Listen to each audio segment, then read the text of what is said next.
Dieu est vivant. Et Dieu, il est Dieu. J'étais tout à l'heure au niveau de mon bureau en train de travailler. Lorsque Kim vient.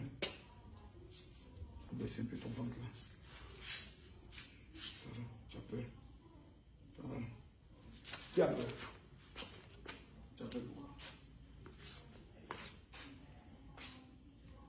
Lorsque Kimi m'a appelé, il me dit qu'il y a un serpent dans notre maison. Quand même bizarre. Un quartier. C'est quand même bizarre. Et c'est la servante qui dort ici, qui voit un serpent qui sort, venez voir, bizarrement qui sort d'ici. Qui sort d'ici. Et elle voit le serpent, et voici le serpent. Donnez-moi un bois. Voilà mis le bois. Et voici le serpent qui a été tué. Voici le serpent qui a été tué. Un serpent comme ça dans ta maison qui sort. C'est-à-dire le serpent aurait pu, venez suivez-moi, le serpent aurait pu entrer ici, puisqu'ici c'est le salon. Il y a le salon des enfants et il y a moi mon salon qui est privé qui est de l'autre côté.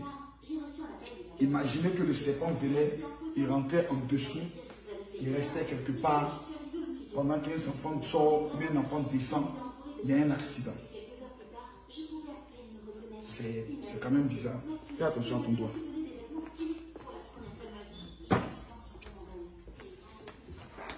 Tu as mis le bois là-haut. C'est pas bien grave. Sur le serpent.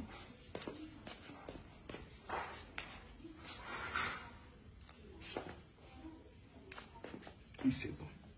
Qu'est-ce qui s'est passé, Kimi? Viens m'expliquer. Qui était là? Viens m'expliquer. Moi et puis H, on était au salon. Et puis H était par terre. Il était en train de regarder la télévision. Puis moi aussi, j'étais en train de manipuler mon téléphone. Et puis après, la tortille est venue nous dire qu'elle veut allumer la lumière parce qu'elle veut faire un truc au dehors. C'est ça, après, elle est partie allumer la lumière. Quand elle a allumé la lumière, j'ai dit, ah, je vais partir voir un truc au dehors. Et puis je suis sortie, je vois Toti, elle était avec le bois qui était, et puis en train de taper quelque chose au dehors. Et puis je viens m'approcher, je vois le serpent. Moi j'ai crié, puis il a couru pour aller dans la chambre de Métis. Et puis après j'ai crié, Métis, il y a un serpent. Et puis Métis est parti appeler Kimi. Et puis nous sommes partis au balcon. La Toti là, elle dit que sa tête lui faisait mal. Et puis son bras lui faisait mal aussi, qu'elle ne pouvait plus taper. Donc après on est parti. Et puis Kimi a appelé Yann, et puis elle t'a appelé papa. Donc vous êtes au balcon ici. Vous n'êtes pas descendu venir l'aider. Mais il bougeait encore. Si on sortait, on ne savait pas ce qui pouvait se passer. Et Kimi. Mais il bougeait, il faut lui demander. On était en haut, il était là même. Il bougeait, on ne pouvait pas sortir. C'est sur le serpent. Vous voyez dans la vie, quand souvent on demande aux gens de prier, la prière est d'une importance vitale. Fais attention à ton doigt. La prière est une importance vitale. J'aurais pu voyager et puis on t'appelle. On dit, ah, un serpent vient de mordre ton enfant, un dégât a eu lieu. J'ai dit merci à Dieu. Mais celui qui a envoyé ce serpent, ou celui qui s'est transformé en ce serpent, je te donne 48 heures. De la manière que tu as voulu rentrer, puis tu es mort là. C'est comme ça que tu vas mourir. Notre vie, remettons à Dieu. On est heureux, on met notre petite vie, mais on ne sait jamais qui est derrière. Ce n'est pas un quartier pour dire il y a la broussaille, il y a la bouche. Non. Tout est goudronné. Mais dans ça là, il y a un serpent qui peut sortir de quelque part.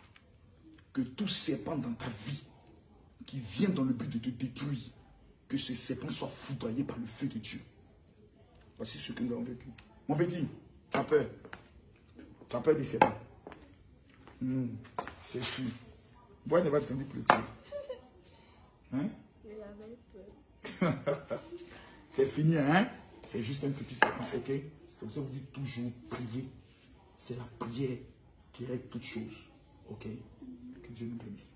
Amenez le feu et le brûler tout à l'heure. Les amis, soyez bénis.